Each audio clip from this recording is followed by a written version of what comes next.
سبيل الدموع سبيل مريح تنهدى يا صاحي كي تستريح Bismillahirrahmanirrahim. Assalamualaikum warahmatullahi wabarakatuh. Alhamdulillahilladzi an'amana bi ni'matil imani wal islam. Allahumma shalli wa sallim wa barik ala sayyidina Muhammad wa ala alihi wa ashabihi ajmain. Amma ba'du, la hamla wa la quwata illa billahil alil azim. Para pecinta Ramadan yang dirahmati Allah Subhanahu wa taala, ada sejumlah profesi mulia dalam Islam.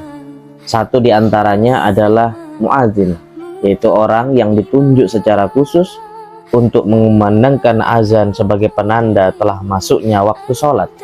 Pada masa Rasulullah, ada sejumlah sahabat yang bersuara merdu dan suaranya lantang. Mereka inilah yang ditunjuk sebagai muadzin. 4 orang yang paling terkenal, yakni Bilal bin Rabah, Amr bin Qais al-Amiri atau Abdullah ibnu Umi Maktum, Abu Ma'dzurah, dan Sa'ad al-Qaraz.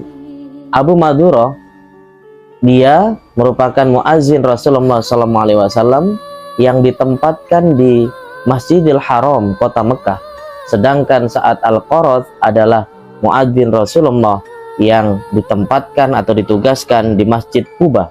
Adapun Bilal bin Rabah merupakan orang yang pertama ditunjuk oleh baginda Nabi untuk mengumandangkan azan bersama dengan Abdullah bin Umi Maktum. Bilal menjadi muadzin Rasulullah SAW di Masjid Nabawi atau Madinah.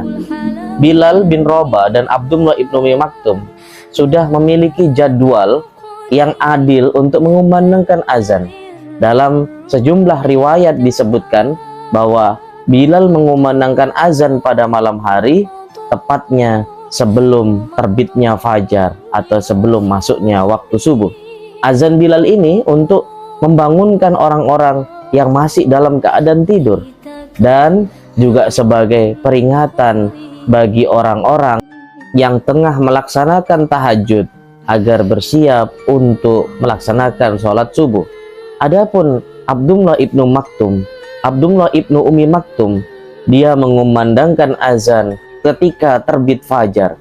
Karena matanya buta, dia tidak mengumandangkan azan kecuali orang-orang telah berkata kepadanya, asbahta, asbahta, waktu subuh telah tiba, waktu subuh telah tiba. Disebutkan pula apabila Bilal yang mengumandangkan azan, maka Ummi Maktum yang mengumandangkan iqamahnya. Begitu pula sebaliknya. Yang menarik, selama bulan Ramadan, azan kedua orang ini menjadi sangat penting karena sangat menentukan terkait dengan ibadah kaum muslimin di Madinah. Azan keduanya menjadi penanda kapan waktunya sahur dan kapan waktunya untuk berpuasa. Azan yang dikumandangkan Bilal sebelum tibanya fajar shodiq menjadi acuan dan pengingat bagi orang-orang yang sahur untuk segera menyelesaikan sahurnya, atau bisa jadi untuk membangunkan orang-orang yang masih mungkin tertidur dengan lelap untuk mencari sesuatu yang dimakan sebelum tibanya waktu fajar. Adapun azan kedua, azan yang dikumandangkan oleh Abdullah bin Umi Maktum, yaitu saat telah tibanya fajar shodiq, yaitu yang menandai tibanya waktu sholat subuh, menjadi aturan atau acuan bagi orang-orang untuk menghentikan makan dan minumnya. Hal-hal inilah yang menjadi ketetapan hukum bahwa berkumandangnya azan subuh setelah dikumandangkan oleh Abdullah ibnu Maktum, maka seseorang kemudian diharamkan untuk makan dan minum. Artinya orang tersebut sudah memulai untuk berpuasa, karena batasan makan sahur adalah sampai datangnya fajar sebelum azan subuh kumandang. Dengan demikian seorang harus segera menyelesaikan sahurnya. Terkait dengan hal ini, Ibnu Umar radhiyallahu anhuma meriwayatkan bahwa Rasulullah SAW bersabda, Bilal mengumandangkan azan pada malam hari, tidaklah sebelum fajar. Jadi jika mendengar azannya Bilal, teruskanlah makan dan minum sampai terdengar azan dari Abdullah ibnu Umi Maktum. Sedangkan Ibnu Ummi Maktum, sesungguhnya dia, Ibnu Ummi Maktum, tidak bisa melihat atau buta. Dia tidak akan mengumandangkan azan sehingga diberitahu fajar sudah tiba, fajar sudah tiba. Demikianlah yang disampaikan dalam hadis riwayat Bukhari dan Muslim.